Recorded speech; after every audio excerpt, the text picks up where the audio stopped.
성균관대 법학과에 77학번으로 들어가셨습니다.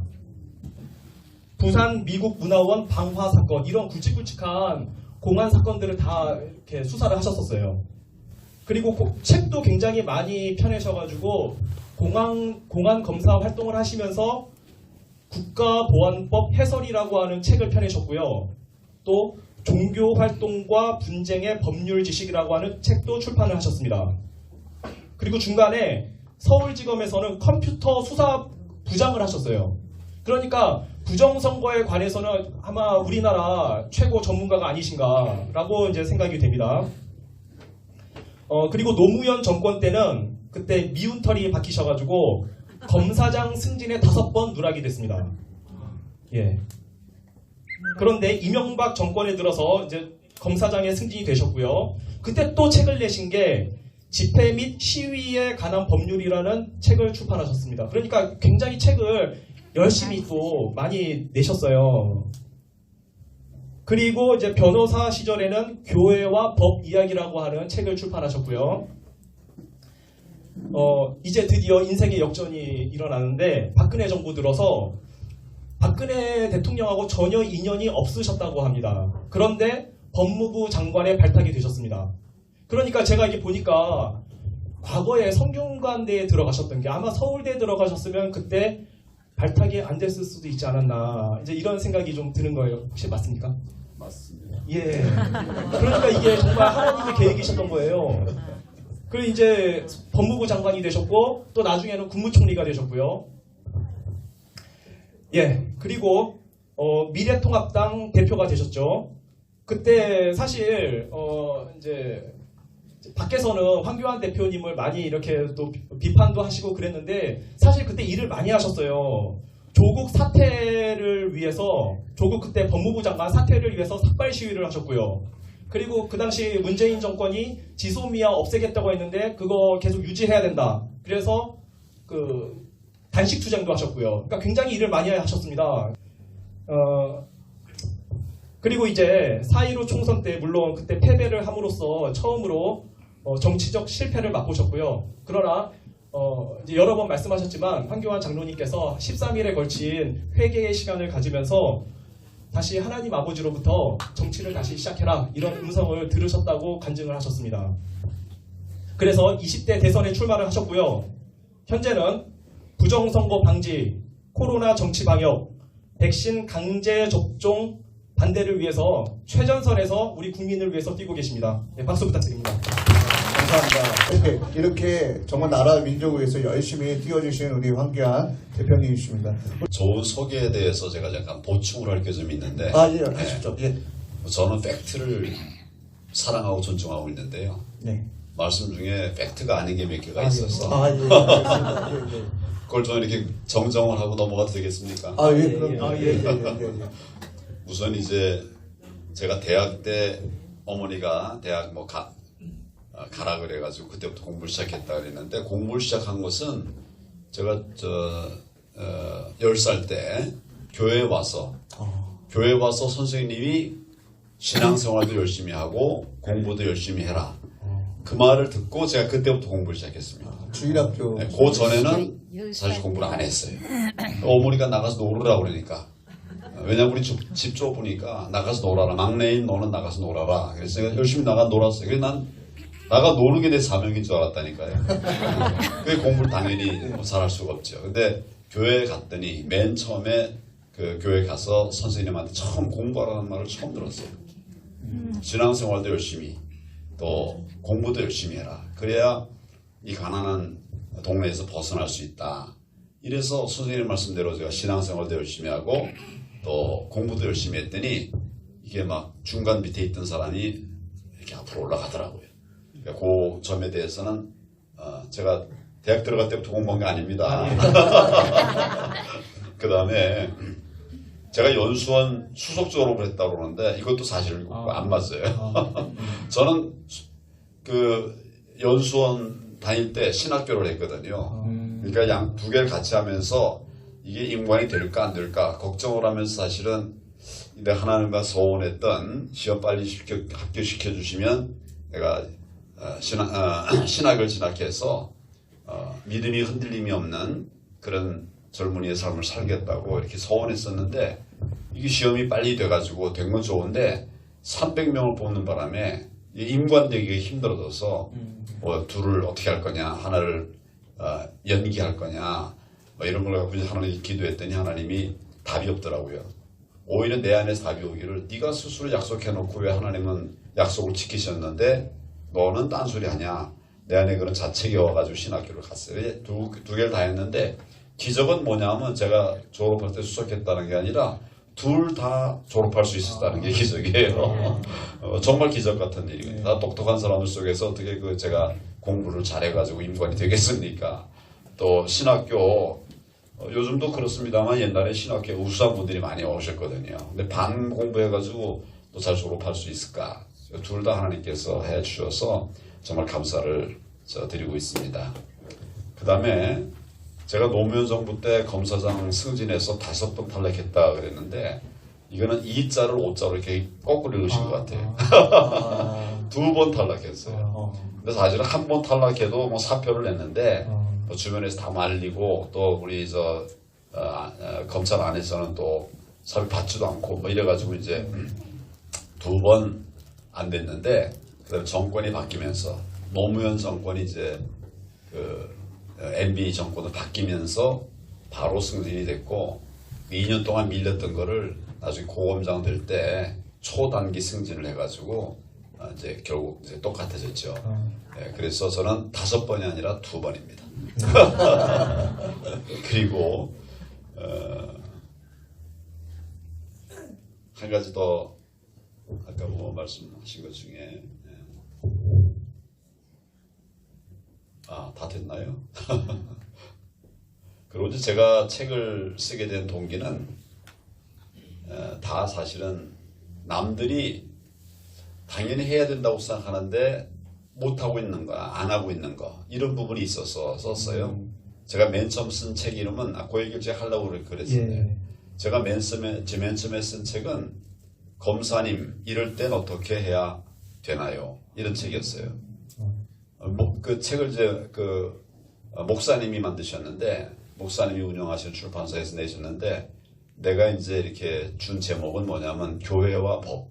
교회와 법. 그랬더니 너무 딱딱하다고 부드럽게 하자 그래가지고 검사님 이럴 땐 어떻게 해야 되나요?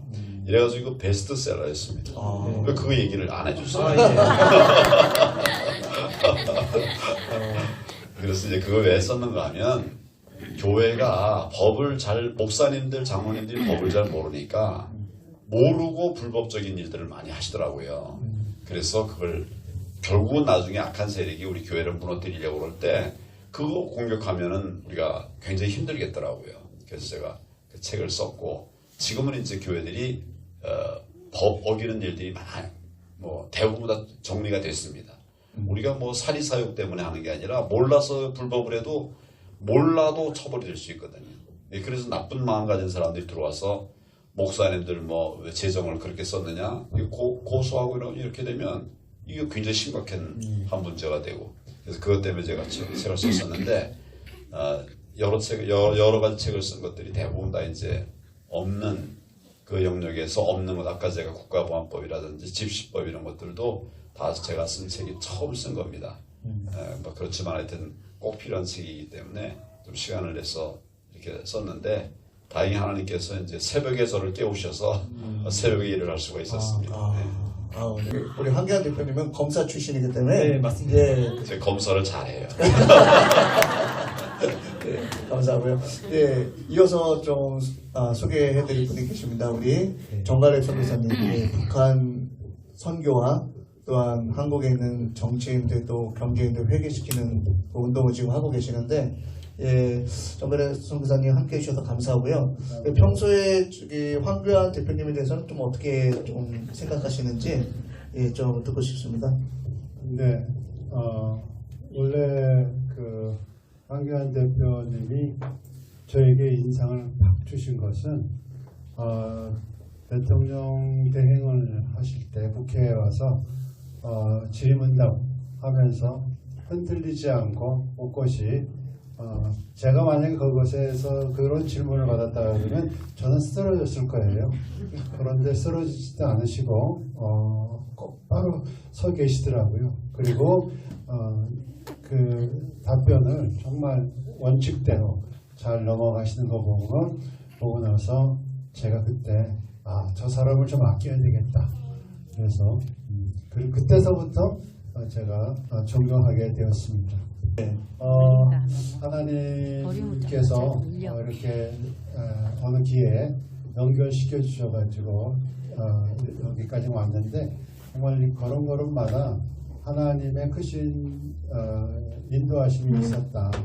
그래서 어떠한 이 유대관계를 통해서 한미연합교회만 아니라 하나님께서 진짜 하나님을 두려워하는 그러한 지도자로서 다시 세워주시기를 원하시는, 그런데 우리가 밑거름이 된다고 하는 것은 참으로 귀하다. 여러분과 저는요 굉장히 지금 귀한 일을 하고 있어요. 그리고 아까 이 소개하실 때 서울대 가지 않고 성균관대 갔다는 것은 제가 너무 그때 좀 한마디 하고 싶었었는데 하나님 앞에 감사했습니다. 왜냐하면 서울대학교 가셨으면 지금 좌파로 이름을 가진 그런 분이었었는데 정말 다행히 오늘 성균관대학교를 가셔서 우리와 함께 한다고 하는 것은 그때부터 하나님이 역사하신 것 같아요. 하나님이 계획하신 것 같아요. 여러분 믿죠? 제가 지난 4.15 총선의 결과를 분석해 본 결과 사전 투표된 투표지 그것들이 선거 공작에 활용이 됐다. 그러니까 표갈이라든지 이런 기회가 사전 투표하게 되면 개표하기까지 공백이 있습니다. 4일 또는 5일의 공백이 있어요. 그 기간 동안에 표갈이가 생기고 별별 일이 다 생긴 거죠.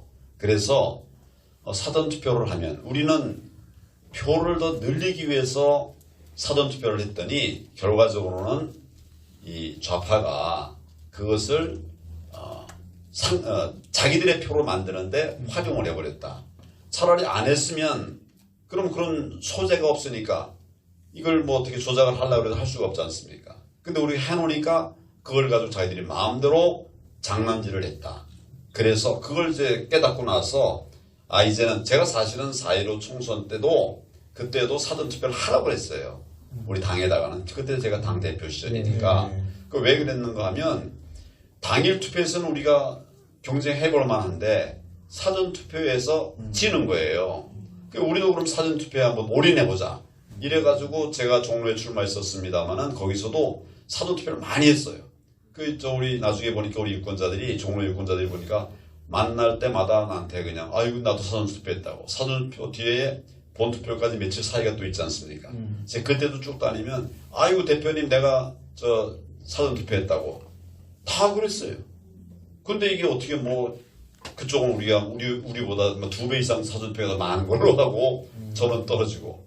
그러니까 제가 떨어져서 문제가 아니라 이런 것들이 곳곳에 많은 것이죠. 그래서 사전투표를 하지 말고, 왜냐하면 나는 사전투표를 선한 의도로 했더니 결국 악용을 하는 소재가 되더라. 그거 하지 말고 당일 투표를 하자. 이제 이렇게 얘기를 했던 거죠. 그래서 그것 때문에 내가 사전투표를 하지 말고 본투표를 하자. 당일 투표를 하자. 요걸 가지고서 그게 선거법 위반이라고 저를 고소를 한 거예요. 제가 투표를 하지 말자고 한 게 아니죠. 사전투표 대신에 당일 투표를 하자. 오히려 투표를 하자고 한 건데 투표하지 말자고 그랬다고. 선거의 자유를 방해했다고. 우리 국민들을 완전히 그냥 정말 아주 정신없는 판단력도 없는 사람으로 생각하는 거예요. 내가 사전투표하지 말고 본투표를 하자. 투표 빠지지 말자. 이렇게 얘기를 했는데 투표의 자유를 방해했다는 거예요. 그래서 고소를 해놨어요. 저는 이거는 무고입니다. 거기 노정희 씨는 법조인 아닙니까? 판사 출신인데 이게 의미하는 것을 모를 택이 없죠. 앞뒤 말을 금방 알아볼 수 있는 건데 오히려 투표를 독려를 한 건데 그걸 투표하지 말자라고 했기 때문에 그래서 나를 고발한다고 했어요. 이런 게 바로 뭐냐면 무고입니다. 무고. 법적인 용어로 무고. 아, 그렇습니다. 예. 그래서 제가 바로 무고로 고소를 해놨습니다. 그러니까 저분이 나를 이제 고소를 해가지고 내가 피의자가 됐는데, 아이고, 노정희 씨, 당신도 피의자가 됐네요. 내가 고발했으니까 내 페이스북에다가 그렇게 좀 역으로 쓰게 됐습니다만은, 이거는 알면서도 하는 고소이기 때문에 이거는 전 무고라고 생각을 하고 있어요. 저는 이게 우리 좌파와 우파의 차이라고 생각합니다. 이 좌파는 사건을 왜곡해가지고 비틀어서 거짓말을 하는 거예요. 아니 사전투표가 악용되고 있으니 사전투표하지 말고 본투표, 당일 투표에 우리가 집중합시다. 그게 투표하지 말자는 말이에요. 아이고, 난 우리 건강이 안 좋으니까 이거 대신에 그거 먹지 말고 건강에 좋은 이걸 먹읍시다. 이랬더니 먹지 말라고 얘기한 거예요. 이게 되는 거예요. 정말 황당한 얘기를 했습니다. 그래서 제가 하여튼 저도 무고로 고발을 해놨습니다. 지금 보면 여기 대한민국 웅비아라 이 책을 쓰셨는데 이 책에 대해서 잠깐 좀 설명을 좀 부탁드려도 될까요? 요 책은 주안점은 부정선거에 대한 이야기를 주로 하려고 하는 것이에요. 지금 우리 대한민국 계속 웅비하다가 지금 이 정부 들어와서 흔들리고 있습니다. 각 나라 각 분야가 다 흔들리고 있어요. 그래서 이걸 이제 바로 잡아야 되는데 그 출발점은 사실은 부정선거를 바로 잡아서 우리 국민들의 표가 국민들의 뜻대로 사용될 수 있게 그렇게 하는 것이 필요하다. 이런 생각에서 얘기한 것입니다. 제가 이제 이 책 말고 또 그 전에 낸 책이 초인류 정상국가라는 책도 냈었습니다. 요거는 뭐 이제 제가 쓴 게 아니라 제가 여러분들에게 이제 자료를 받아가지고 편찬을 한 이런 책이에요. 근데 그 앞에 쓴 책은 이제 초인류 정상국가인데 여기서 말하는 정상국가의 의미는 두 가지가 있습니다. 첫 번째 정상이라고 하는 것은 비정상의 정상, 비정상의 정상화. 지금 우리나라가 완전히 정상에서 벗어났습니다. 경제 살리는 정책에서 벗어나서 경제를 무너뜨리는 정책을 쓰고 있어요. 그러니까 경제가 살아날 수가 없지요. 민생을 살리는 정책이 아니라 민생을 무너뜨리는 정책을 쓰고 있어요. 우리가 집 마련하는 것이 먹고 사는 우리가 가장 본질적인 그런 욕구 아닙니까? 그런 필요 아닙니까? 그 집을 갖고 싶어 하는데 집 가지려고 하면 집이 많아야 가질 기회가 많아지는 거 아니겠어요? 그러면 집을 많이 지어야 되는 거죠. 근데 이 정부 들어서는 초기 3년 동안 집 못 짓게 하는 정책을 썼습니다. 그랬죠. 아시죠? 우리 재건축 효과 같은 건 하나도 나지 않았어요. 그냥 다 미룬 거 이런저런 핑계 대가지고 그러고 세금 확 올려가지고 집까지 뭐 그냥 완전히 도둑놈 되는 것처럼 그렇게 막 죄책감을 느낄 수 있게 막 해놨어요. 그러니까 집을 못 줬어요. 안 줬어요. 그러면 집값이 당연히 올라가죠. 수요 공급의 원칙에 따라서 나는 집을 많이 짓자.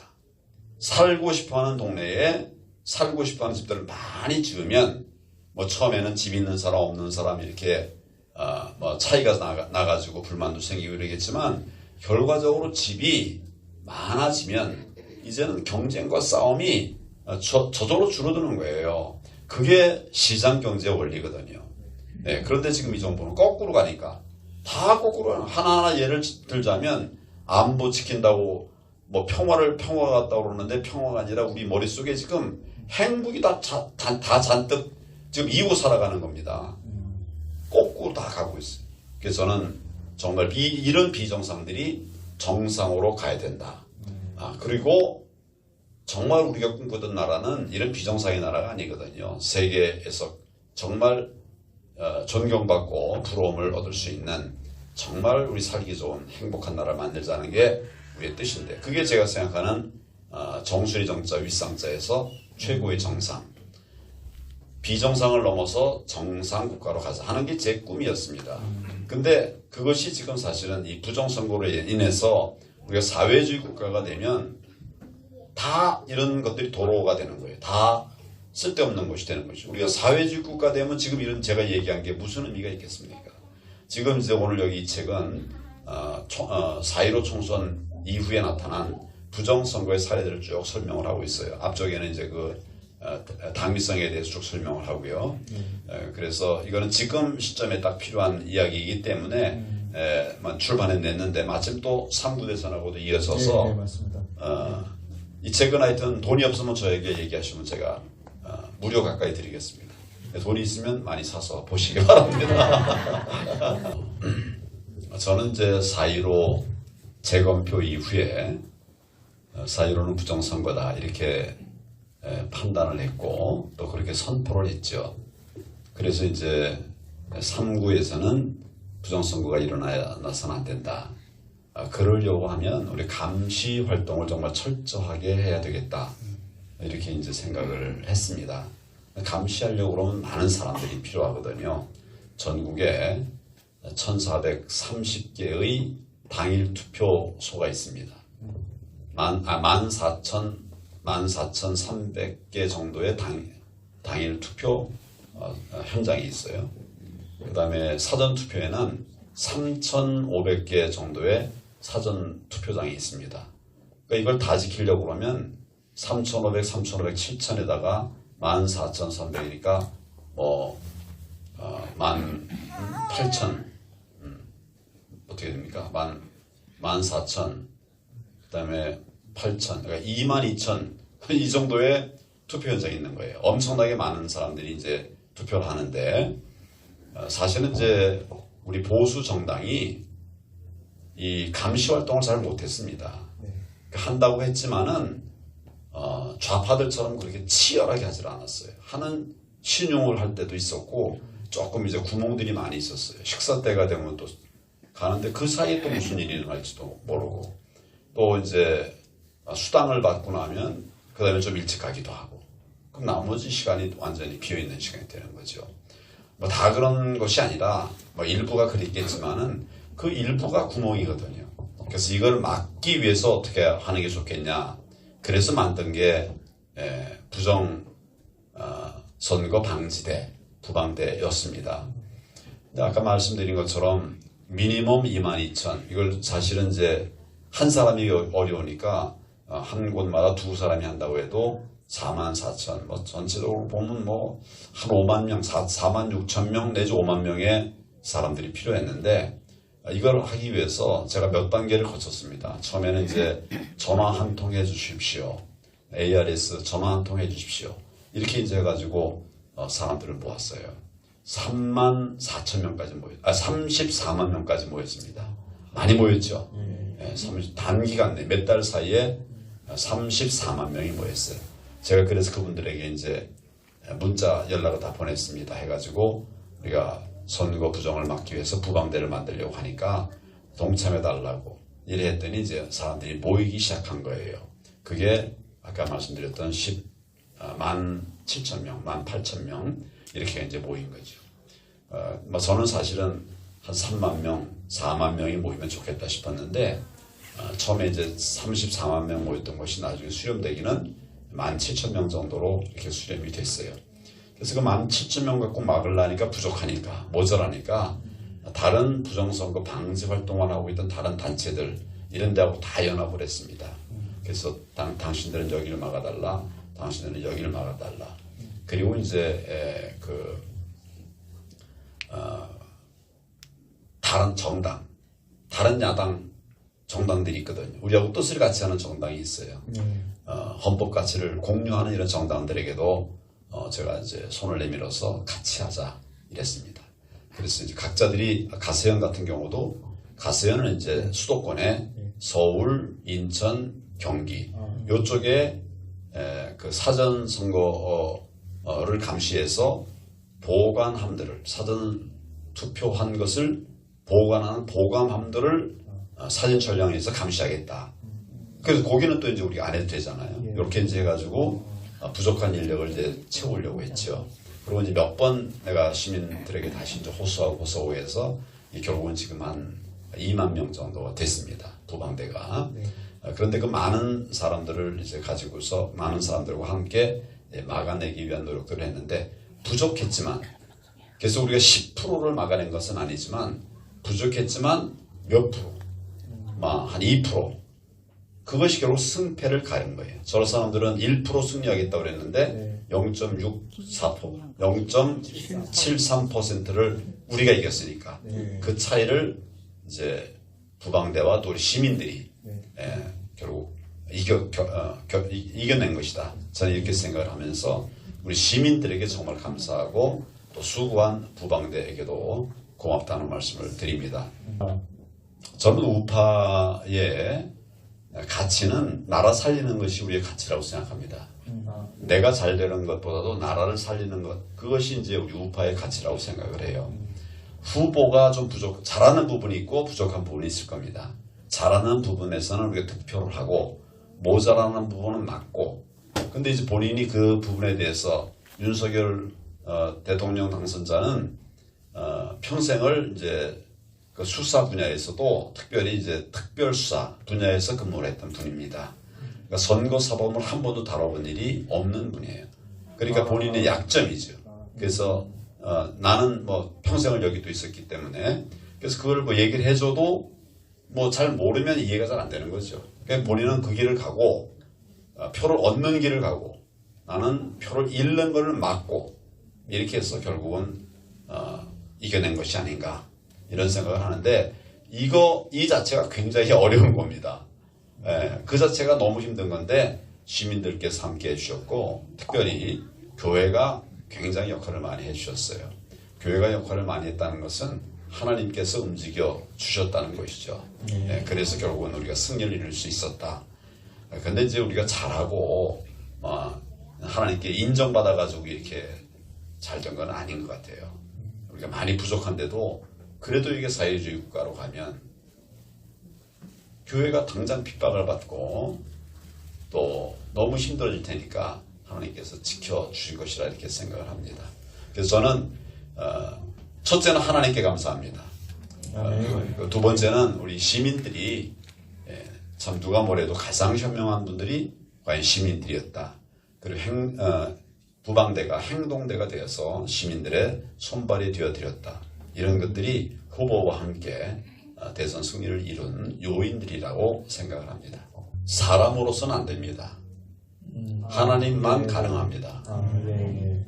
전망을 말하자면 하나님께서 움직이시면 불가능 없습니다. 지금 4.15는 명백하게 부정선거였습니다. 모두 139곳에서 선거무효 소송이 제기가 됐어요. 그러니까 분쟁이 시작됐습니다. 그러니까 전체 지역구가 253개입니다.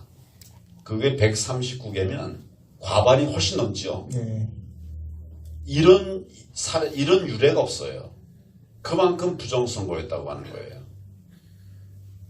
그런데 이거 소송 계속 하려고 하면 돈도 많이 들고 하니까 다 못하고 139곳 중에서 몇 곳은 또 취소하고 지금 남은 게 126곳입니다.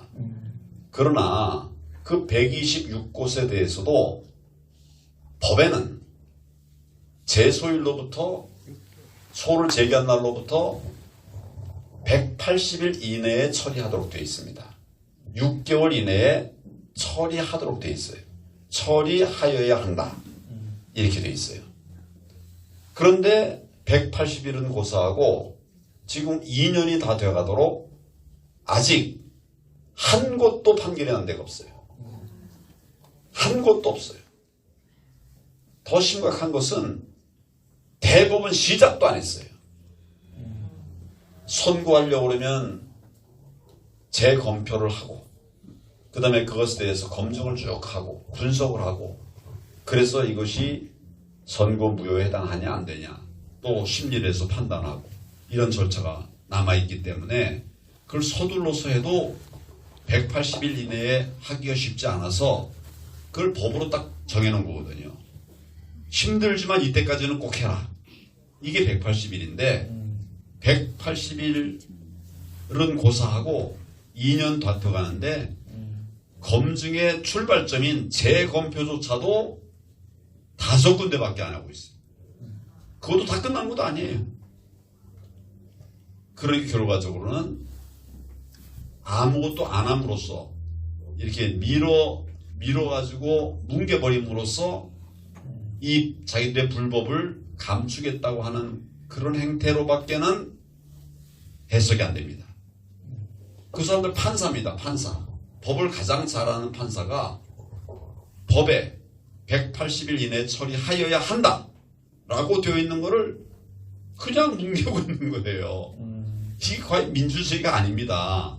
그래서 저는 이 부분에 관해서 반드시 책임을 물어야 된다고 생각합니다. 예. 법적인 책임도 물어야 된다고 생각을 합니다. 그러면 그 직무유기에 속하는 건가요? 자기들은 마음대로 이게 이제 그 180일 조항이 임의 규정이다. 훈시 규정이다. 그거는 지키면 좋은 규정이지만 꼭 해야만 되는 건 아니다. 이렇게 해석을 하고 있는 것 같아요. 여러분 180일 이내에 처리하여야 한다. 이게 임의 규정입니까? 머스트가 모스트지. 예. 이게 캔입니까? 그래서 저는 이건 불법이라고 생각을 합니다. 근데 뭐 실수로 일을 열심히 했는데도 일이 너무 많아가지고 좀 지연 처리가 될 수는 있겠죠. 그럴 수는 있겠죠. 그것은 고의가 없는 거예요. 고의가 없죠. 그러니까 이거를 기한을 안 지키겠다고 하는 고의가 없으니까 그거는 처벌이 어려울 겁니다. 그런데 지금 이 사건은 내가 얘기한 것처럼 열심히 했는데도 시간이 모자라가지고 못 처리한 게 아니에요. 처리를 안 한 거죠. 그럴 때 적용될 수 있는 게 직무유기입니다. 직무유기예요. 그리고 재판 과정에서 이런저런 증거 인멸 행위도 있었어요. 사진을 이제 우리가 재검표할 때 사진을 찍으려고 하니까 찍지 못하게 하더래요. 우리가 다 찍어서 나중에 줄 테니까 걱정하지 말고 사진 찍지 마라. 그래서 우리 이쪽에서는 변호사들도 그렇고 사진을 안 찍었대요. 찍으려고 하다가 못 찍었대요. 찍지 말라고. 금방 준다고. 그래서 안 찍었는데 나중에 주질 않더랍니다, 자료를. 그래서 왜 안 주냐? 그랬더니 그 폐기했다. 이게 말이 됩니까? 지금도 안 주고 있어요.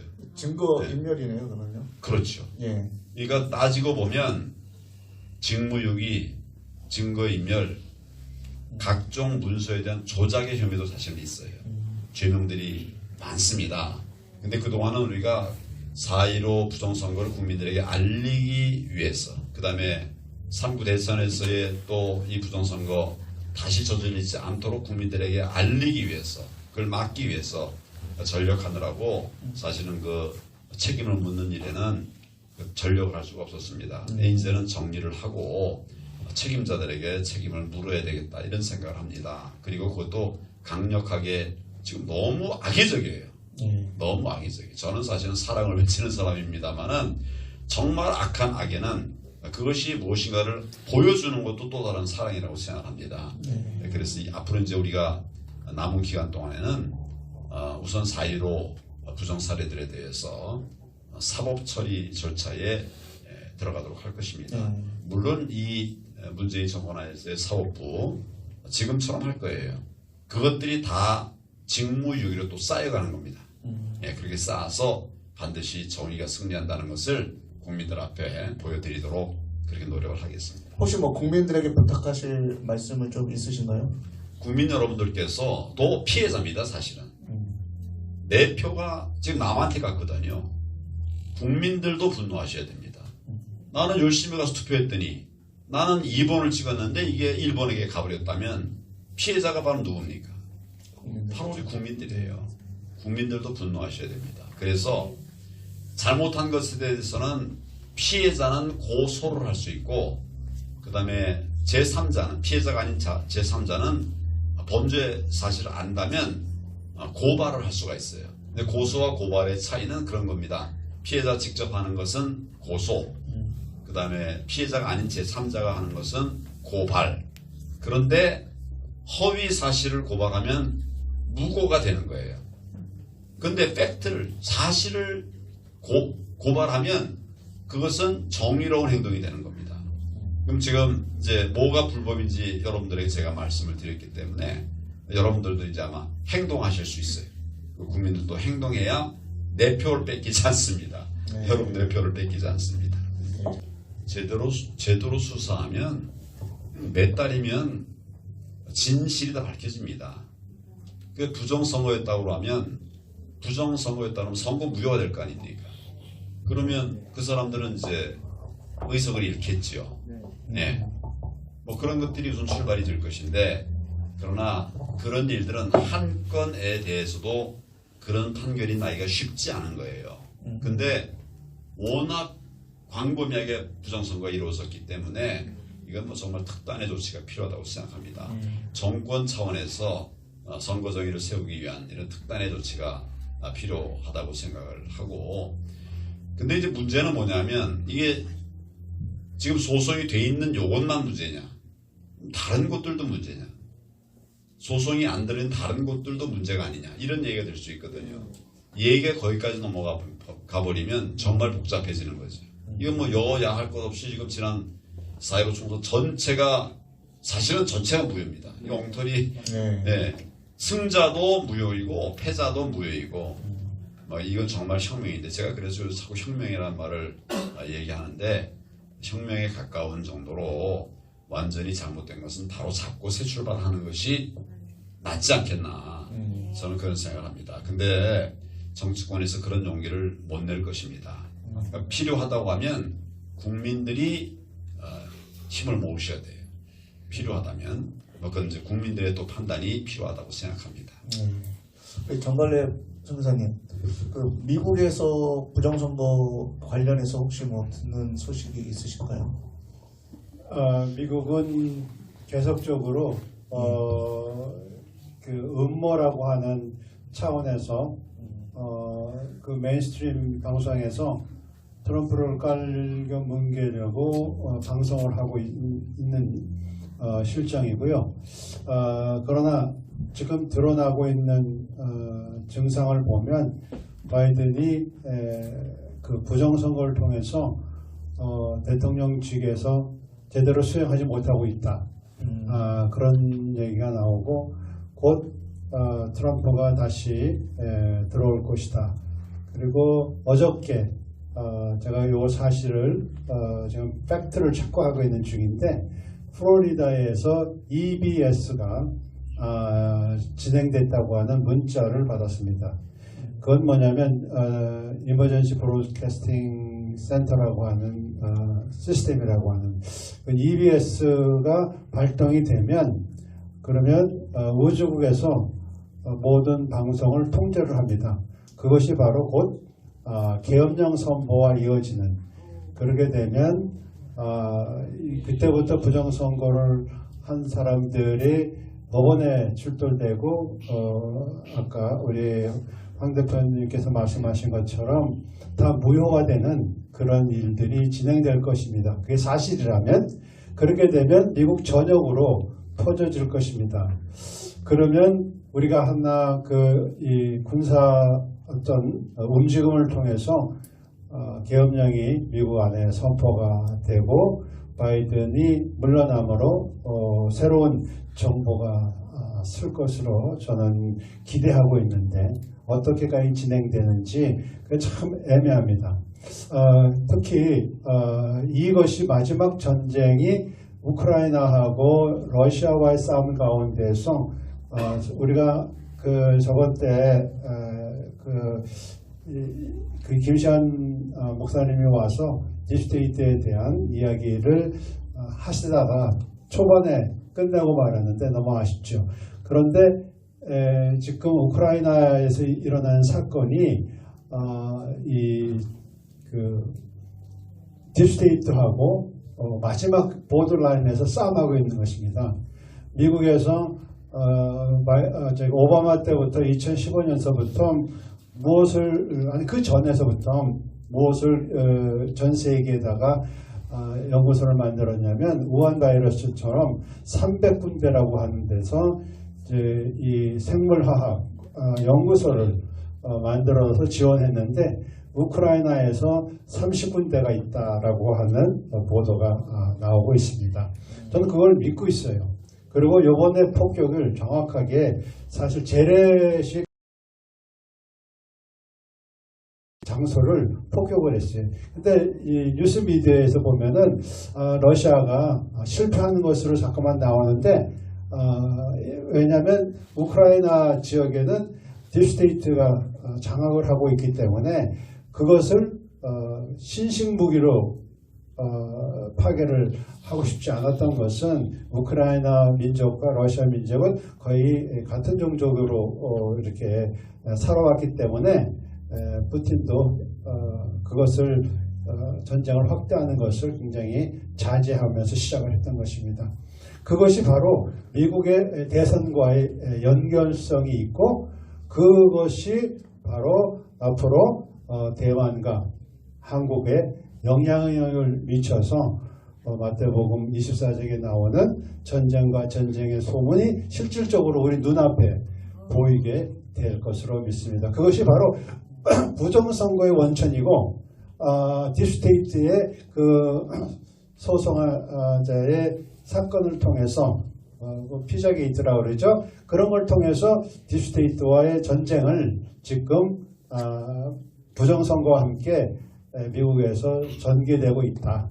그것이 곧 끝날 수 있도록 우리는 기도해 줘야 되고 트럼프 진영에서 자유와 민주주의를 수호하고 전 세계의 공의와 정의를 세우려고 하는 그런 이 전쟁 가운데 승리할 수 있도록 기도합니다. 이거는 팩트죠. 음모가 아니에요. 많은 사람들이 아직 한국에 있는 목사님들도 딥스테이트 얘기하면 음모론으로 치는데 우리 다시 한번 그거에 대한 교육이 좀 필요하다. 저는 그렇게 생각을 합니다. 그것이 바로 부정선거를 통해서 이루어지는 사건이고 그걸 통해서 이 흑암의 세력들은 우리를 컨트롤하고 장악하고 교회를 말살시키려고 하는 플랜이에요. 그것이 더 좀 깊이 들어가면은 락커펠러하고 제돈하고 로스차일드하고 조지 소로스 그런 돈 많은 사람들이 러시아하고 우크라이나를 점령을 해서 싸움하고 있다. 그까지만 제가 얘기하겠습니다. 부정선거를 막지 못하면 어떤 후보를 내더라도 질 가능성이 많습니다. 아무리 좋은 정책을 내놔도 집니다. 네, 맞습니다. 표를 바꿔버리면 어떡하겠어요. 그러니까 저는 지금은 네. 지금까지는 내가 경선에서는 졌지만 네. 그런 나라를 살리기 위해서는 이 부정선거는 막아야 된다. 네. 그리고 이제 기울어진 운동장을 좀 정상적인 운동장으로 만들어 네. 놓는 것이 내 사명이다. 네. 그것은 나를 위한 것이기도 하고 나라를 위한 것이기도 하고 우리 우파를 위한 것이기도 하다고 생각을 해서 전력한 것입니다. 네. 어떤 분들은 황 대표는 뭐 경선에서 떨어졌는데 뭐하러 저러고 하는가. 근데 뭐가 되겠다고 하는 목표를 가지면 저는 실패한 거죠. 그렇지만 무엇을 할 것인가 됨이 아니라 함의 관점에서 보면 저는 아직 할 일이 많은 거예요. 네. 나라를 위해서도 할 일이 많고 또 우리 자유우파, 자유민주 시민들을 위해서도 할 일이 많은 것이죠. 그러니까 저의 미래를 물으신다면 저는 정말 나라를 위해서 무엇을 할 것인가 이런 과제들을 계속 찾아갈 것입니다. 네. 뭐 그러다 보면 네. 또 국민들이 또 다른 선택을 하실 수도 있겠지만 네. 그러나 제 목표는 저는 사실은 뭐 장관도 했고 네. 또 국무총리도 했고 대통령 권한대행도 짧은 기간도 아닙니다, 여러분. 네. 5개월 동안 했어요. 뭐가 되겠다고 하는 그런 욕심보다는 무엇을 할 것인가, 대한민국을 어떻게 살려낼 것인가, 또 그 안에 살아가고 계신 우리 국민들을 어떻게 편안하게 사시게 할 것인가, 또 그 안에서 우리 기독교는 무엇을 할 것인가, 네. 이런 것들이 사실은 저의 과제고 또 목표입니다. 그래서 자꾸 저에게 물어요. 뭘 하겠습니까? 대통령을 하겠습니까? 또 시장을 하겠습니까? 그럼 만약에 내가 서울시장에 나갔다면 지금 부정선거 이슈를 제가 내놓고 이렇게 싸워갈 수가 있었을까요? 예, 힘들죠. 아마 서울시장이 제가 됐었다면 그럼 이거 못할 겁니다. 예. 그러면 나는 시장이 됐는데 대한민국은 사회주의 국가로 가버리면 그러면 뭐가 맞는 걸까요? 저는 하나님께서 내게 늘 이런 생각을 해요. 내 은혜가 내게 속하다. 네가 받은 은혜가 내게 속하다. 그렇게 생각해 보면 방향이 분명해집니다. 자꾸 저한테 뭐가 될 거냐라고 묻는데 저는 계속 뭘 하겠다고 답을 하고 있습니다. 네. 예. 네. 네. 좋으신 말씀이고 저는 하나님께서 하라고 하면 아무거나 다 할 겁니다. 뭐 예를 들어서 서울시장이 아니라 종로 구청장을 하라고 그러면 할 거예요. 하나님이 하라고 그러면 다 할 겁니다. 예. 예. 근데 사람이 하라고 하기 때문에 하진 않겠습니다. 예. 필요한 일들, 정말 내가 해야 될 그런 일들, 그런 것을 해가는 것이 필요하다고 생각합니다. 그럼 계속 자비도 들고 네. 국민들이 후원도 해주시고 국민들이 굉장히 예. 많이 또 지원해 주시고 그렇습니다. 근데 이제 새로운 일들을 하려면 예를 들면 지난번에 감시 활동을 하려고 그러면 우리 이제 시민들이 많이 해주면 좋은데 아까 제가 말씀드렸다시피 좀 많이 모자라지 않습니까? 네. 그럼 이걸 어떻게든 채워야 될 텐데 채울 방법으로서는 사실은 돈이 있다면 뭐 하다못해 아르바이트를 써서라도 그 사람들 세울 수가 있는 거예요. 예를 들어서 촬영 같은 걸 쫙 하는 거. 그런데 그럴 돈은 없더라고요. 예. 그러니까 하고 싶은 것들 해야 될 일들을 다 하지는 못했어요. 여러분들도 많이 후원해 주시기 바랍니다.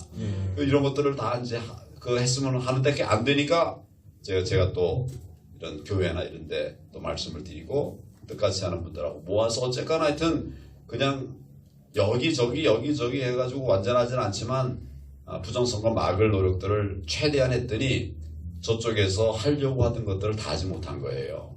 그래서 우리가 그나마라도 막아낸 것입니다. 이럴 때 사실은 이제 우리가 우파가 정말 다 모여서 이런 필요한 사람들, 그런 필요한 재정들도 다 충분히 채워지면 좋은데 제가 제일 못하는 것 중에 하나가 후원해달라 이 말 제일 못해요. 제가 해드리겠습니다. 제가 해드리겠습니다. 그러니까 사람의 문제는 사람을 바꾸면 됩니다. 그러니까 지금 선관위원장 바꿔야 됩니다. 이미도 너무 잘못한 게 많아요. 그 자리에 있을 자격이 없습니다. 바꿔야 됩니다. 그런데 사람만 바꿔서 되는 건 아닙니다. 틀도 바꿔야 됩니다. 그 틀의 기본은 법입니다. 선거법. 선거법을 개정을 해야 됩니다. 뭐 예를 들면 지금 이제 사전투표 하게 되어 있지 않습니까? 이것을 나는 사실은 사전투표를 없애야 된다고 생각합니다. 본투표를 다 해야 된다고 생각해요. 그럼 많은 사람들이 못하지 않느냐? 그런데 잘 따져보면 얼마든지 할 수 있는 방법이 있어요. 예를 들어서 투표 시간을 늘리는 겁니다. 네. 뭐 아침 4시부터 네. 밤 10시까지 하면 뭐 2시간, 4시간 거의 하루 그냥 다 하루 더 하는 거랑 마찬가지잖아요. 그 나는 우리 국민들이 정의를 위해서라면 그렇게 헌신하실 것이다 이렇게 믿습니다. 그러면 되잖아요. 근데 미리 투표하기 위해서 며칠 동안 투표하게 해서 며칠 전부터 투표하게 해서 어디 갔다가 보관해 놨는데 그거 뭐 공개하는 것도 아니잖아요. 공개하지도 않고 뭐 CCTV 해놓으면 된다 그러는데 CCTV를 이번에 보니까 여전히 안 한 것도 있고 설치했는데 가동을 안 하는 것도 있고 또 설치했는데 딴 데를 보고 있어요. 여기를 봐야 되는데 딴 데를 보고 있어요. 나중에 왜 이렇게 돼 있냐 그러면 누가 와서 이거 틀어놨는지 모르겠다고. 그럼 입증이 됩니까? 하나만 하는 거예요. 그러니까 결국은 이런 것들을 다 막아내기 위해서는 좀 촘촘한 법 개정이 필요한데 지금은 우선 민주당이 173석 절대 다수를 갖고 있으니까 그렇죠 민주당이 예. 그러니까 법 개정이 어려운 것이죠. 그러니까 이럴 때 사실은 움직여야 되는 게 국민입니다. 네. 국민이 움직이셔야 돼요. 법 위에 국민입니다. 법이 안 개정되면 국민들이 할 수 있는 방법이 사실은 있어요. 있는데 공개적으로 말씀드리기는 어렵습니다. 왜냐하면 그거 다 얘기하면 저쪽에 다 방어할 거 아니에요. 미리 알아가지고. 예. 그러나 우리가 그런 결기만 있으면 뭐 국민의 힘으로 결과적으로 여러분 조국을 쫓아낸 것이 법에 의해서 쫓아냈습니까? 아니요. 법 개정에서 쫓아냈습니까? 아니요. 아니지 않습니까? 국민의 맞습니다. 파워가 예. 결국 쫓아내게 한 것이죠. 그런 길들이 있다. 이게 우리 이제 정치권에서는 법 개정을 위해서 노력을 하고 국민들은 힘으로 바꿔나가야 된다. 지난번 제가 3구 대선에서 몇 가지 이제 꿀팁이라고 해가지고 말씀을 드린 게 있습니다. 당일 투표하자. 사전 투표 말고 당일 투표하자. 그 우리 할 수 있는 거 아닙니까? 예. 어려워도 뭐 불편해도 할 수 있는 거죠.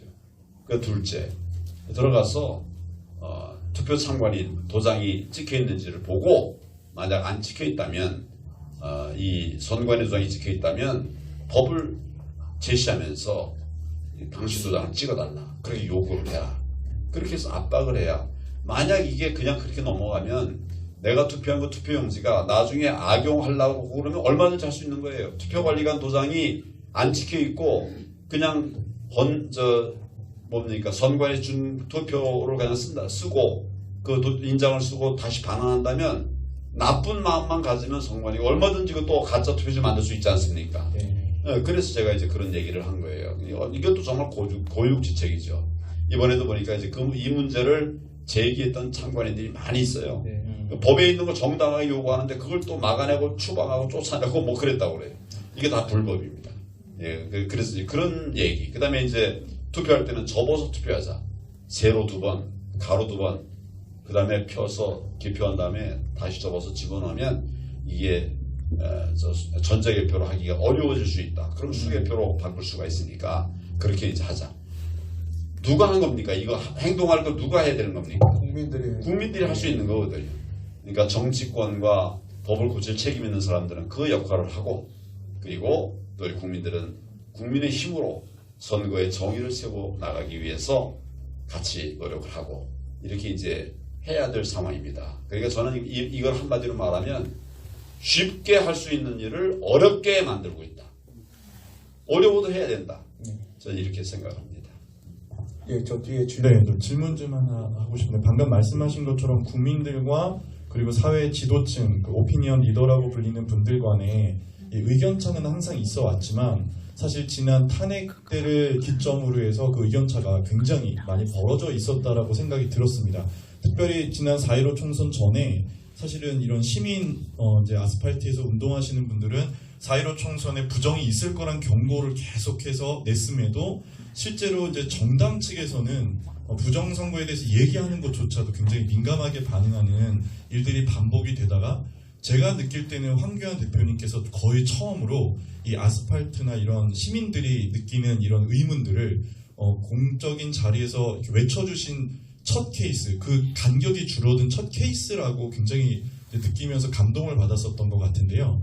제가 꼭 물어보고 싶은 부분이 지난 탄핵이 벌어졌을 당시에 언론들을 보면은 모든 대한민국 국민들이 탄핵에 찬성하고 있는 것처럼 보도가 나오고 있었습니다. 사실 일반적인 시민들도 그거에 굉장히 두려움을 느끼고 있었는데 막상 광화문에 나가보면 토요일날 집회 보면은 촛불 집회라고 불리는 사람들보다 태극기를 들고 있는 사람이 훨씬 많았지만 언론에선 보도가 되고 있지 않았었거든요. 그래서 시민들이 거기서 용기를 내고 지금까지도 그 운동을 하시는 분들이 많은데 첫 번째 궁금한 거는 당시에 청와대를 이제 압수수색하겠다는 것을 어떻게 보면 대표님께서 홀로 막으신 걸로 제가 보도를 들었는데 그때 당시만 해도 탄핵에 반대하는 사람은 대역죄인처럼 아주 이렇게 사회적으로 매몰되는 분위기였는데 그때 당시에 대표님이 이런 시민들의 대다수의 의견들이 탄핵을 반대하고 있었다라는 그런 의견을 알고 계셨는지 그런 정보들이 전달이 됐었는지가 되게 궁금하고 또 그때 당시에 그 어떤 마음이셨는지 굉장히 궁금했습니다. 그리고 두 번째로 질문하고 싶은 건 지금 윤석열 대표님이 이제 또 그 대통령이 당선이 될 텐데 지금도 여전히 우리 일반 시민들이 말씀하고 있는 이런 부정선거나 이런 목소리가 과연 이 사회 지도층에게 전달이 되고 있는지, 전달이 안 되고 있다면 어떤 이유 때문에 그런 지도층에게 이런 시민들의 소리가 전달 안 되는지 대표님은 어떻게 판단하시는지 좀 듣고 싶습니다. 기억이 생생한 두 번째 질문부터 먼저 답을 하겠습니다. 부정선거라고 하는 팩트를 전제로 하고서도 그걸 믿는 사람, 믿지 않는 사람 뭐 아주 확연하게 갈려지더라고요. 광화문 광장이나 또 강남역에 가면 부정선거 이슈를 외치는 사람들이 절대 다수예요. 근데 이제 언론이나 이런 곳에서는 알리지를 않고 전혀 보도가 되고 있지를 않았었죠. 그런데 역사라고 하는 것은 또 특히 혁명이라고 하는 것은 혁명과 같은 일들이라고 하는 것은 한순간에 일어나기도 하지만 또 이렇게 단계적으로 일어나기도 합니다. 지난 4.15 총선 직후에는 많은 분들이 부정선거라고 얘기했지만 안 믿는 분들이 더 많았어요. 못 듣는 분들도 많았습니다. 근데 이번 3구 대선 직후에는 정말 부정선거가 있었네. 그때도 그랬겠구만. 이런 생각들이 훨씬 더 많은 것 같습니다. 네, 맞습니다. 3구 대선도 부정선거 없었어. 이렇게 말하는 얘기는 난 지금 들어보지 못했어요. 대부분들이 이거 문제가 있다. 이걸 이제 알게 된 거예요. 처음 들을 때는 긴가민가지만 그 얘기를 다시 들으니까 그때 그 얘기가 바로 이 얘기구나. 이걸 국민들이 아시게 된 겁니다. 그래서 그때는 몰랐지만 이제는 부정선거에 있었다고 하는 걸 대부분들이 다 아시고 계세요. 정도의 차이가 있습니다. 어느 정도가 이게 이제 부정선거를 한 건가 아니면 뭐 아주 이렇게 부분적으로 소소하게 있었던 건가 이런 차이는 있지만 이제 부정선거가 없었다라고 말하는 사람은 잘 찾기 힘든 것 같습니다. 그래서 처음에 좀 어렵고 알지 못하는 자들이 따라오지 못했다 하더라도 결국 이런 것을 우리가 지속성을 가지고 그렇게 하면 국민들에게 알려지는 기회가 올 것이다. 이게 하나님의 통치 원리다. 저는 그렇게 생각합니다. 지금은 이제 많이 아시게 됐어요. 그래서 그나마 이제 앞으로 우리의 방향성을 잡아가는데 큰 모멘텀이 되겠다. 이런 생각을 합니다. 첫 번째 질문하신 탄핵 반대가 대다수였다. 이런 걸 알고 있습니다. 이 부분에 관해서는 탄핵을 추진한 사람들과 그 가까이 있는 사람들과 그 주변에 있는 사람들은 잘 아는데 한 달이 건너가면 우선 탄핵의 사유를 잘 몰라요. 또 그게 어느 정도까지 가야 되는지 이런 것들도 모르시는 분들이 많아요. 그러니까 숫자를 말하자면 뭐가 많다 뭐가 적다 이렇게 말할 수는 없을 것 같고 탄핵을 인정하는 사람보다는 탄핵을 인정하지 않는 분들이 훨씬 더 많지 않았을까 하는 이런 말씀에 대해서도 제가 충분히 수긍이 갑니다. 다만 이게 사법 처리가 돼서 헌재에서의 처리 절차를 거쳤기 때문에 그런 어떤 형성된 이런 과정 이런 것들은 이제 나와 있는 것이죠. 그렇지만 결국은 국민들의 큰 뜻이 국민 다수들이 가지고 있는 큰 뜻이 승리한다 이런 생각을 합니다. 지금도 그런 과정을 거치고 있다고 생각합니다. 역시 뒤에 질문부터 먼저 답을 하는 게 좋을 것 같습니다. 사전 투표를 없애려고 그러면 두 가지 방법이 있습니다. 그러니까 법을 개정하는 그런 방법이 하나 있고 그다음엔 사실상 우리 국민들이 사전 투표를 안 하는 이런 방법이 있겠죠.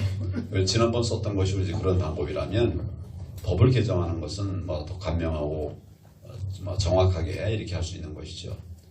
그런데 아마 이 정부에서는 안 할 겁니다. 안 하면 이제 고칠 수 있는 방법은 뭐냐면 결국은 이제 위에서 중앙에서 큰 틀에서 공격을 하는 것보다는 개개 국회의원들을 압박하는 것이 낫다고 봐요. 현장의 유권자들이 그 의원들에게는 뭐 왕이거든요. 그리고 현장에서 의원에게 직접 압박을 하고 고치도록, 그러니까 하지 않을 수 없도록 하는 이런 큰 틀에서의 노력들이 필요하다고 생각합니다. 그래서 의원들 하나하나가 이거 도저히 사전투표 개정하지 않으면 안 되겠습니다. 이렇게 이제 한다면, 그렇게 한다고 하면 중앙에서도 안 고치기가 어렵겠지요. 이런 것들이 이제 하나의 국민의 힘이라면 또 하나의 이제 정치권에서의 역할은 이제 해야 되죠. 근데 지금 아마 정권 바뀌고 정상적으로 이제 아마 이렇게 나라가 돌아오고 가면 이제 국회에서도 법 개정할 수 있는 길이 생기리라고 보여집니다. 이번에 이제 CCTV 설치하는 것에 대해서는 합의를 했었다고 그러지 않습니까? 사전투표를 먼저 개표하는 것에 대해서는 합의를 했다고 그러지 않습니까? 그래서 이런 것들이 이제 하나씩 이렇게 만들어져 갈 수도 있다. 그게 합의가 돼서 사전투표를 먼저 개표한 거였습니까? 그 합의를 했죠. 여야간에 합의를 했는데, 근데 현실적으로는 또 그런 일도 있었어요. 개표는 했어요. 개표는 했는데 진행을 안 해. 그리고 당일 투표를 먼저 하는 거예요. 저건 뭐 이런저런 핑계를 대면서 이런 문제가 있다 저런 문제가 있다 하면서 개항은 했는데 진행을 한두 편, 몇 편 하다가 그 다음에 멈추고 있고 다른 걸 이제 시간 핑계 대가지고 이런 사례들이. 그러니 결국은 법 개정이 확실하게 되는 게 가장 중요하다, 이런 생각이 좀 들고요. 쉽진 않지만 길은 있고 정권이 이제 교체가 됐으니까 정상적으로 잘 운영하면 법 개정도 가능하다. 저거 사실은 법 만들어진 지 오래된 법도 아닙니다. 한 10년도 채 안 됐어요. 해보니까 뭐 정말 부정선거의 온상이 돼버렸으니까 그렇다면 바로 잡아야 되죠. 어떤 분은 이게 전자개표 대신에 수개표는 이게 과거로 물러가는 거다, 이렇게 얘기를 하는 사람도 있더라고요. 그런데 새로운 제도가 악법이라면 고쳐야 될 거 아닙니까? 예, 정상화해야 되잖아요. 지금 이제 우리는 이것이 잘못된 것이라는 것을 알았기 때문에 고치자고 하는 것입니다. 정말 이제 전자개표 조작의 위험성이 정말 없어진다면 그러면 다시 이제 할 수도 있겠죠. 그러나 지금은 안전성이 확보되지 않고 오히려 악용되고 있기 때문에 전자개표는 안 된다, 사전투표도 안 된다, 그런 이야기를 하고 있는 겁니다. 헌법재판, 그러니까 재심이라고 하는 건 법적인 근거가 필요합니다. 그런데 우리 형사법이나 이런 데는 또 뭐 민사법에도 마찬가지 재심의 규정들이 있어요. 근데 대통령에 대해서는 재심할 수 있는 이런 규정이 없습니다. 어떤 분들은 이제 이걸 불법 탄핵이었으니까 정상으로 돌려서 전임 대통령의 자녀 임기를 마무리하도록 이렇게 해야 될 거 아니냐, 이런 얘기도 하시는데 우리 헌법상은 그런 시스템은 없습니다. 그러니까 대통령을 새로 뽑으면 앞에 것들이 치유가 되는 것이죠. 치유라기보다도 이제 사라져버리는 것이죠.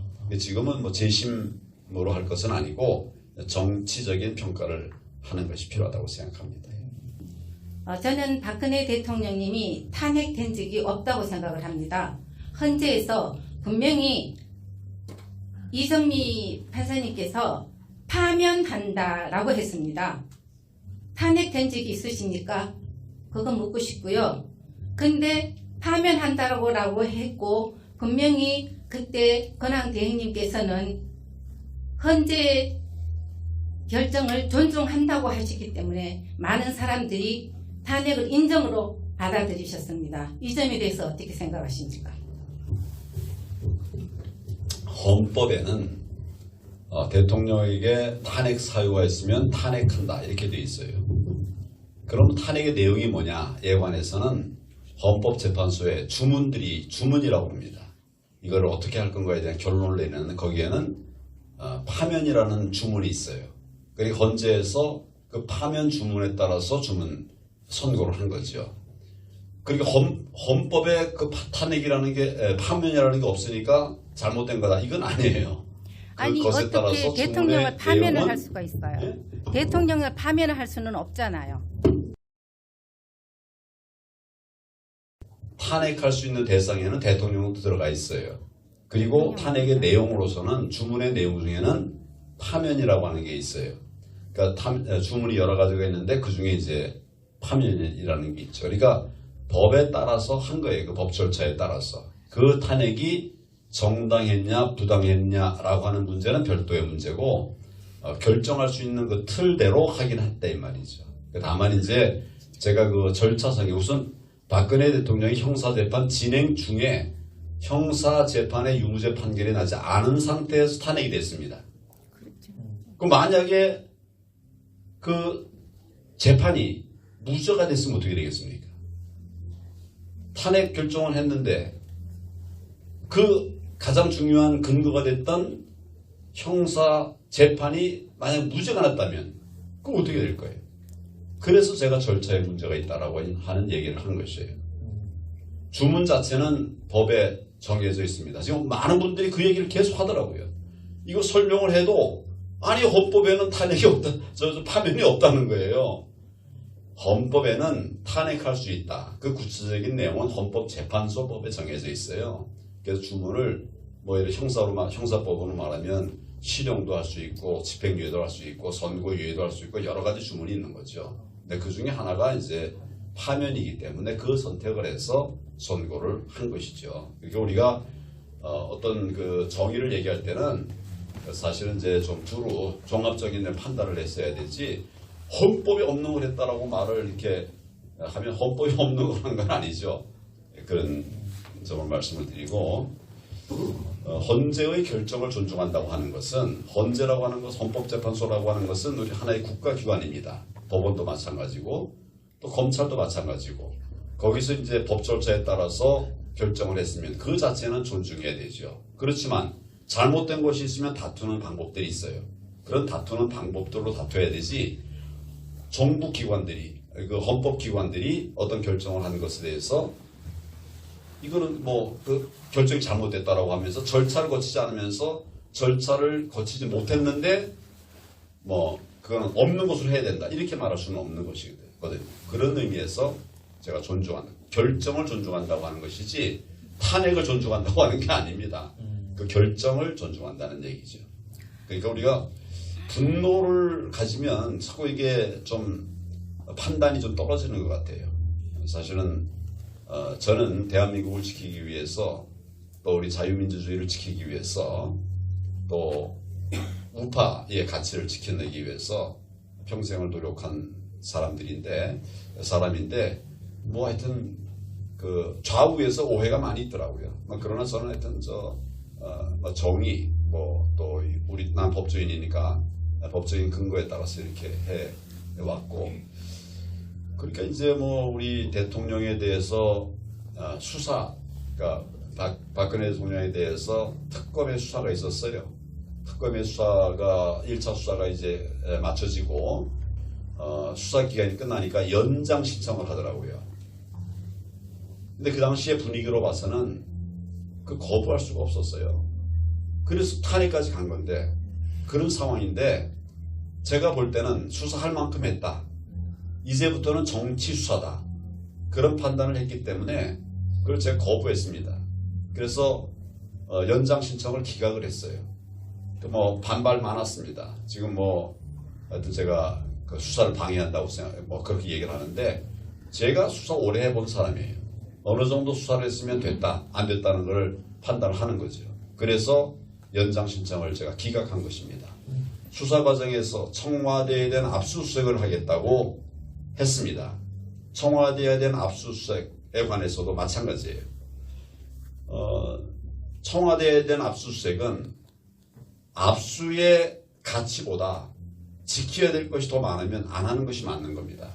하고 싶다 그래서 다 하다 보면 그러면 해서는 안 되는 일까지 할 수 있게 되는 거예요. 제가 지금 말씀드리는 게 무엇인지 아시겠죠? 그래서 그것으로 같이 지켜야 될 거와 이루려고 하는 목적의 형평을 보는 것이죠. 그래서 저는 굳이 청와대에 들어가서 압수수색할 필요가 없었다. 이미 진술에 의해서 다 자료가 나오고 그랬는데 뭐하러 청와대까지 들어가서 그 안에는 지금 이 수사하려고 하는 그 내용만 있는 게 아니라 온갖 중요한 국가 기밀이 다 그 안에 들어가 있습니다. 압수수색에는 제한도 없어요. 그냥 이것이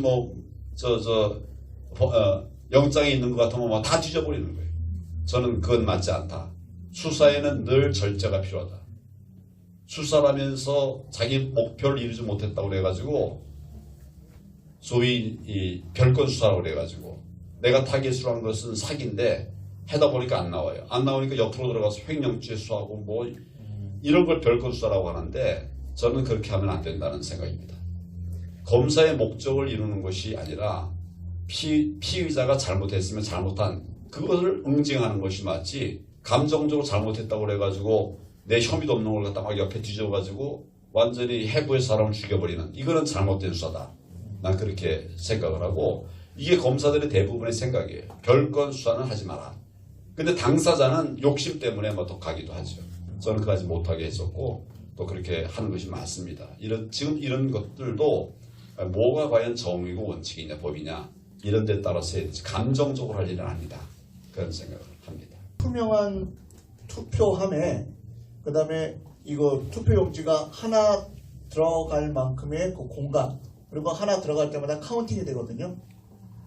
그러면은 이거 일일이 바깥에서 안 찍어도 되고 투표용지가 하나 들어갈 때마다 카운팅이 되고 그 앞에 참관인이 지키고 서 있고 심지어 참관인이 하나 열어줄 때마다 하나가 집어넣고 닫혀지는 그런 그 투표함이 이제 뉴스에서 나왔거든요. 프랑스인가 거기서 사용한다고 하거든요. 근데 그런 것들을 저희가 도입해도 되지 않습니까?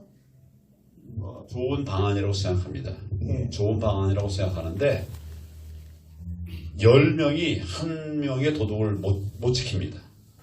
그러니까 이걸 나쁜 마음을 가지면 그렇죠. 뭐 투명한 것도 뭐 어떻게 할 수 있고 뭐 뒤에 살짝 안에 또 껴가지고 다른 거 집어넣어가지고 하기도 하고 하기 때문에 결국 이제 뭐라고 할까 튼튼한 틀을 만드는 거 그러니까 방어하는 것과 함께 공격의 시스템들도 같이 가동해야 된다는 생각. 그 영화에 감동받은 거 옛날 영화도 괜찮아요. 그럼요. 예, 괜찮습니다. 옛날에 제가 본 영화 그 평생 잊지 않는 영화가 있어요. 저 하늘에도 슬픔이. 한국 영화 같은데요? 네. 한국 영화. 예, 맞습니다. 예. 근데 우리 초등학교 때 봤는데 맞아, 우리 초등학교 정말 뭐 안 우는 사람들이 없었어요. 맞아요. 저 하늘에도 슬픔이. 슬픔이. 평생 제가 잊지 못하는 그런. 그 소리가 어머니가 그렇죠. 예. 예. 맞습니다. 예.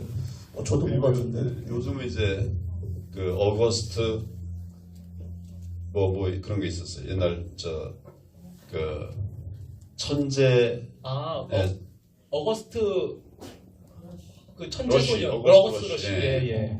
천재 소년 이야기가 있었습니다. 그러니까 음악가 아빠 엄마가 이제 그 하여튼 어느 이제 파티 끝에 멋진 음악회 끝에 이제 아기를 갖게 됐는데 그 아기가 이제 이렇게 그 집에서 부인 집에 여자 집에서는 그런 걸 반대한 거예요. 우리 집은 아주 품이 있는 집인데 품이 있게 이제 결혼하고 아이도 낳아야 되는데 이게 뭐냐 그래가지고 그 엄마가 어떤 교통사고를 살짝 당한 사이에 그냥 애를 이제 출산해가지고 다른 데로 보내버린 거예요. 그 이제 엄마는 유산한 걸로 알고 있었어요. 애기는 딴 데서 고아원에서 자라고 있었어요. 혹시 그러면은 뭐 우리 청소년들이나 학생들에게 혹시 추천해주고 싶은 근데 이 얘기 마무리 좀 하고. 죄송합니다. 예. 근데 나중에 결국은 그 엄마 아빠가 만나고 이 애가 이게 절대음감이 있었어요. 그러니까 천재 음악가예요. 그래서 뭐 그냥 배우지도 않았는데 길 지나가다가 피아노를 보고서는 피아노를 멋진 그 연주하고 막 이러는 거예요. 그래서 얘가 발탁이 돼가지고 음악회를 열고 그 과정에서 엄마 아빠가 만났어요.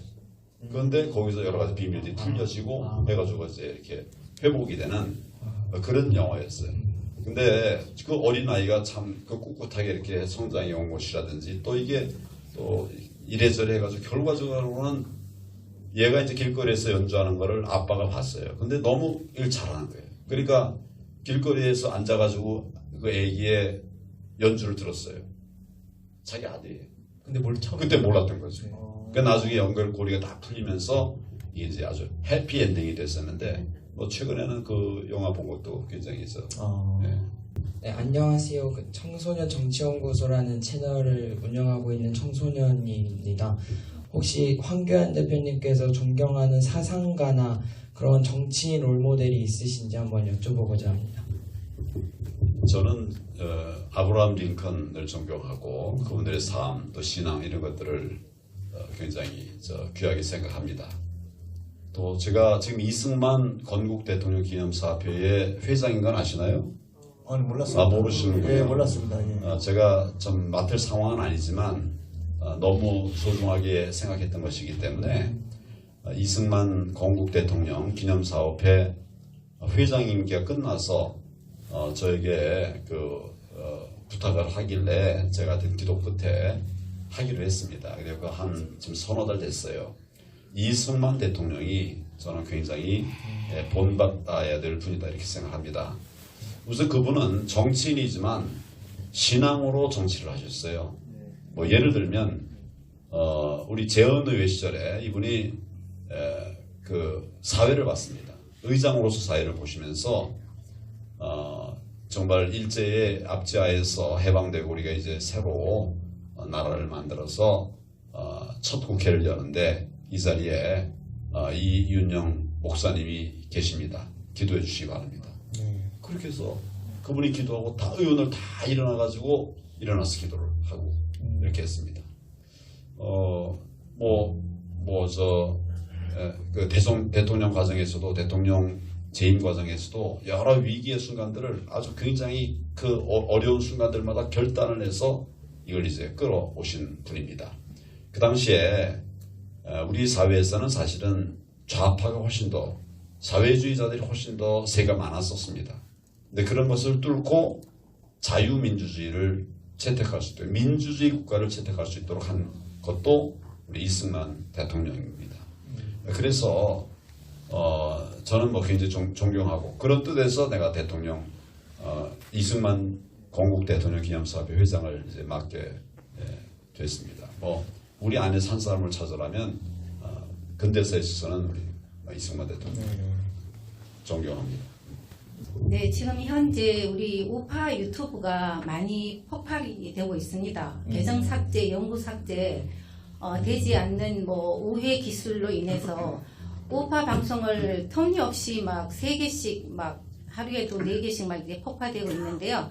이런 폭파되고 있는 이런 과정에서 지금 알고 계시는지 그렇다면 또 알고 계신다면 거기에 대해서 대책 방안